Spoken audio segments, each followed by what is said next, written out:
TaxAct knows filing taxes can be confusing, so we have live experts on hand who can help answer any questions you may have.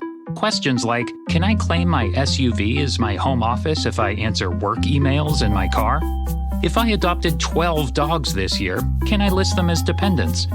And, am I doing this right, or am I doing this very, very wrong? Our experts have the answers to those questions and many others. TaxAct. Let's get them over with. Listen, all you New Yorkers. Excuse me, taxi. Okay, man, we're looking around. This is the 77 WABC minicast. Sunday morning. Well, it's Easter Sunday for the Greek Orthodox of the world. And with us today from the Greek Orthodox Archdiocese is Father Evagoras. And Father, happy Easter. Christ has risen. Truly he has risen. Thank you. And there's so many Americans out there, and we could have 1 million people listening right now that don't understand why the Catholic Easter and the Greek Orthodox Easter are two different dates. And maybe you can give us a blessing for this Sunday morning, and tell us the difference between Passover for the Jewish people and Catholic Easter and Greek Orthodox Easter.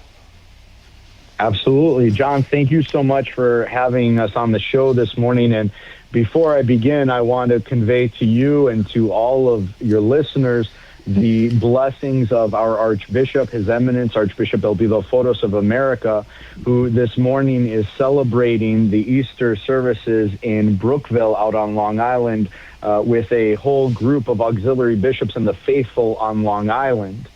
And I think one of the things, John, that, we speak about when we look at Easter and Passover and the difference between Roman Catholic or Protestant Easter and Orthodox Easter is that really the base and the root of the celebration is the same, but it's a matter of how we calculate the days. About 1,000 years ago, there was a difference between how the Orthodox Church in the East and the Church in the West started calculating the days. And one of the things that the late Pope Francis and the ecumenical patriarch Bartholomew had discussed and were looking forward was to really find a way that we could join together and celebrate Easter on the same day, much like we all celebrate Christmas on the same day. So while there's a difference in the dates that we celebrate, the root of the celebration, the rising of Jesus Christ, the victory of life over death, all of those things remain, and that's what Orthodox Christians all across the world and here in America are celebrating on this glorious day. Understood. And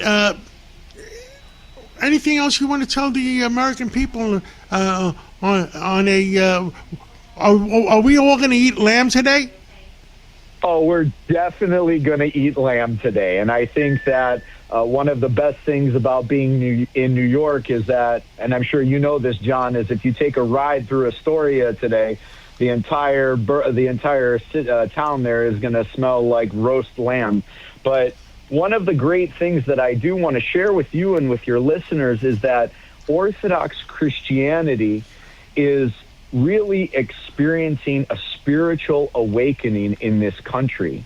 I think that more and more people are starting to look and have been looking over the past 5 or 6 years, have really been looking to identify and find a spiritual connection to authenticity. And that's what the Orthodox Church offers, is this authentic Christian experience. And so what we've seen in Orthodox churches across America is a great revival.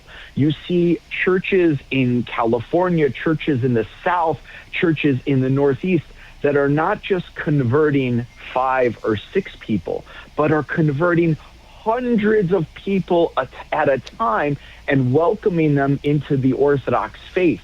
So you have then in our parishes, not only the people like you and I who have grown up in this Orthodox faith, but hundreds of people, thousands of people, and across the country, hundreds of thousands of people who are coming into the Orthodox faith as they search for that authentic representation of Christianity. So it's really a beautiful thing, and Orthodox Christianity is a glorious thing to learn about and to experience, and to have all of those emotions and the senses and the smoke and the incense and the iconography, things that may be foreign to us as an American people. But as we start to look into the depths of our souls and start to yearn for a connection to God, an authentic connection to God across the country, and I dare say even across the world, people are coming to Orthodoxy and realizing that there's a truth in it that is glorious, and that's something we should celebrate today. Father Evagoras, thank you so much.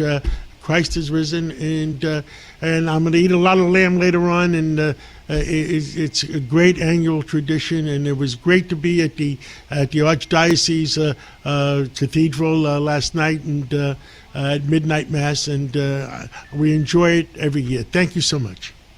Thanks, John. You're the best. Have a great Easter.